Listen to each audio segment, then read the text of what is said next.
So I'm going to be reviewing Halloween Kills, which came out in 2021. It's a direct sequel to Halloween 2018, and it's directed by David Gordon Green, and it stars Jamie Lee Curtis, Judy Greer, and Andy Matichak. And I guess that's just the basic cast in this movie. I guess Anthony Michael Hall and Kyle Richards. So this one is a direct sequel to Halloween 2018, and it actually picks up right after the events of the first movie, kind of like what Halloween 2 1981 did with Halloween. It's kind of like that. So this one is about, Laurie is in the hospital tending to her wounds from the first movie, Halloween 2018, and her daughter and granddaughter are, trying to pick up the pieces, and then Tommy Doyle, the kid from the original Halloween, he's all grown up now. He decides to get the whole town riled up, along with Lindsay Wallace, the girl from the original Halloween, to go after and kill Michael. And that's the basic plot for this movie. Now, I'm going to be honest with you, I was disappointed with this movie. And I know that's weird to say, because I said in my Texas Chainsaw Massacre 2022 review that movie was I actually enjoyed that one. And there wasn't much plot or anything to it, kind of like with Halloween Kills. But, I am a big Halloween fan. That's my favorite franchise. Michael Myers is my favorite slasher. So I was expecting a little bit more from this. But as a slasher movie, I enjoyed it. Halloween Kills, I enjoyed it purely as a slasher movie, not a Halloween movie. A lot of people have said that it feels more like a Friday the 13th movie than a Halloween movie, which I can agree with. Yeah, I didn't like the whole plot about this mob going after Michael Myers, or at least they could have handled it better. I thought Tommy Doyle was written as a dumb character in this. And they could have handled the mob mentality stuff better. Because Halloween 4 kind of did that, where like the redneck characters went after Michael. But in this movie, it just felt lazy. And especially the scene in the hospital where they misidentify Michael, and Tommy leads like this group of people to attack this guy, and the guy ends up jumping out a window and killing himself. I felt that was tacky as hell.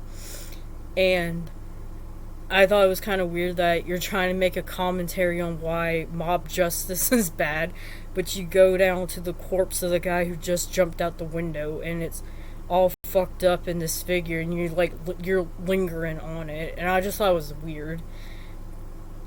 But yeah, this movie was stupid fun, I guess you would say it. There's not really much of a plot to it. It's more of just like, you just see Michael brutalizing people. And I thought the kill scenes were really gruesome and fucked up for like a whole, I haven't seen brutal ass kills in a Halloween movie since like the Rob Zombie movies, which I think is pretty good. It's not bad. I like to see Michael fuck people up like this. But like most of the characters were stupid. They reminded me of like typical slasher movie characters. Like there's a scene where a gay couple is living in the Myers house, and they know it's the Myers house because they're renovated it and stuff. But Michael goes into the house, and they know he's in the house, and they choose to stay in there and try to fight him, and of course they get killed. But I thought that was the funniest scene, one of the funniest scenes in the movie. It's the Little John Big John scene. There's a scene near the beginning of the movie where Michael kills an elderly couple, and I thought that was so fucked up. Like, out of like all the people that got killed, like, they did not deserve it. Like, it's part of it's in the trailer, like he busts like this like fluorescent light tubing and stabs in the woman's neck. He takes her husband. He like puts her on the floor, and then puts the husband like across the table and starts stabbing him in the back with a bunch of knives, which I thought that was pretty cool that they brought back that Michael has that sadistic streak to him where he like poses the body so he can like, you know, fuck with people's minds when they see him later on. And I thought that was cool they brought that back, because you haven't really seen that done in the franchise since like probably the second movie, I'm guessing. I'm trying to remember. I think he does it in the fourth movie too. But anyways, he might have done them all of them, because I think like in like Halloween H2O, he hangs like one girl up in like Christmas lights or something. But I thought that was kind of fucked up with the older couple. Then there's a scene where Lindsay goes with a group of people to a park to find Michael, and there's like these little kids trick-or-treating, and she's telling them like, hey, you need to go home, there's a psycho going around killing people. And these kids are like, F you, we're not doing that. Like, they're so goddamn disrespectful. And then like they're stupid. And then like you can see like he killed, that implies that Michael probably killed one of them, because he's holding like a bloody mask. And then the kids decide to leave, but like this group of people decide to attack Michael, and Michael fucks all of them up. Like, he stabs one guy in the eye, like through the chin, through the eye. I forgot what he did with Marion Chambers, who was the nurse from the original movie. I think he like stabbed her or choked her to death. And then there's this nurse character, like she gets out the car and runs off, and then like she's coming back shooting the gun, trying to shoot Michael, and it's like the funniest death in the movie. He kicks the car door open and hits the gun, and the gun goes off, and the nurse ends up shooting herself in the face.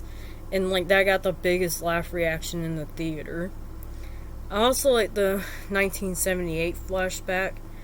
I like that they actually got a guy that kind of looked like Donald Pleasance, and they made him up so they can bring back Dr. Loomis for that one scene. And I thought that was pretty cool. Of course, we didn't need I don't feel like we needed. Well, I guess we have to in these new films. Like, what the hell happened to Michael after the first movie?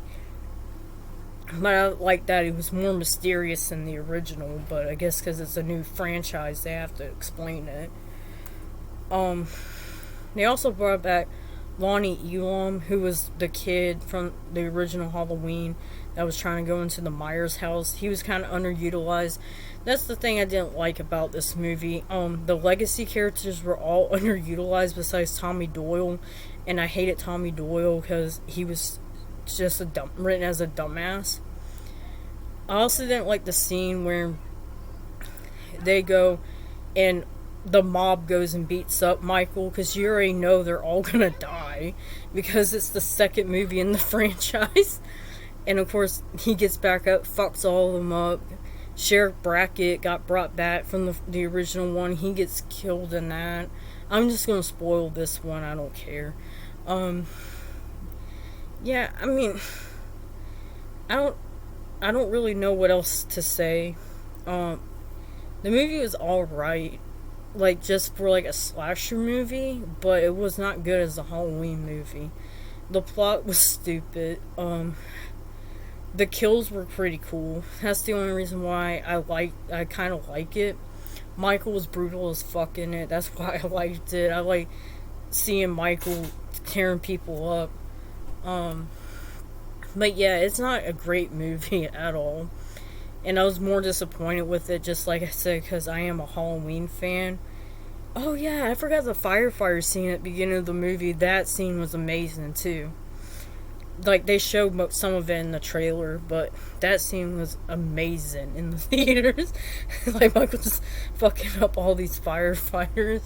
I was like, damn. Yeah, but anyways, that's my review.